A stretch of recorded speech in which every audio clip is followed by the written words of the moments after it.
Viewers, আসসালামু আলাইকুম। আসলে মাঝে মাঝে ডক্টরে এই ওষুধটা আপনার স্প্রে করলে অনেক ভালো হয়, পালমোকিয়ার আর কি।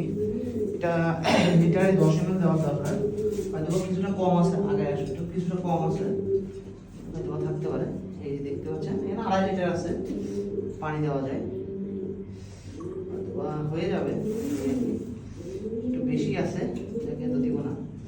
এই যে এটা দিলাম, এটা আমার আড়াই লিটার এই পানিটা কি হয়, 2.5 লিটার। ঠিক আছে, দিলাম।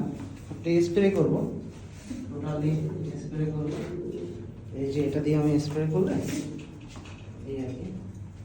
এটা মূলত দিনের বেলা ইউজ না করাটাই ভালো। সকালবেলা ইউজ করে নিও, আর সন্ধ্যার দিকে জানলা দরজা সব আটকাই দিয়ে তারপরে ইউজ করার নিয়ম এটা। এই আর কি। এই যে দেখবেন, ভালো করে দরজাটা লাগাই দাও। এই দেখতে পাচ্ছেন, জানলা দরজা টোটালি লাগানোর পরে এটা স্প্রে করতে হয়।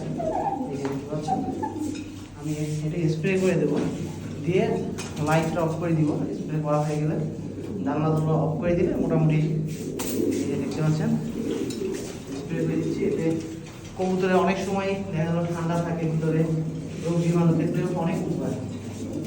এই সময় আবহাওয়া অনেক সময় চেঞ্জ হয়, সেই ক্ষেত্রে এই গরম এই ঠান্ডা সেক্ষেত্রে ইউজ করতে পারেন। দেখতে পাচ্ছেন, এই যে আমি দিচ্ছি। আসলে এটা আসলে ইউজ করার অনেকটাই ভালো, শ্বাসকষ্টের অনেক ভালো কাজ করে এটা। দিচ্ছি, দেখতে পাচ্ছেন। এগুলো দিয়ে আমি লাইটটা সব অফ করে দেবো। এটা এই দেখতে পাচ্ছেন, দিচ্ছি আমি। এখানে টোটাল 2.5 লিটার পানি আছে।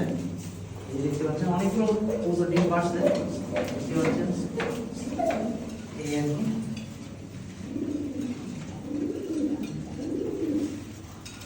এটা খুব ভালো একটা ওষুধ, মেডিসিন পালমোকিয়ার, যা শ্বাসতন্ত্রের অনেক ভালো কাজ করে, দেখতে পাচ্ছেন। ঠিক আছে, আর এই যে এখানে দিয়ে দিচ্ছি, দেখতে পাচ্ছেন।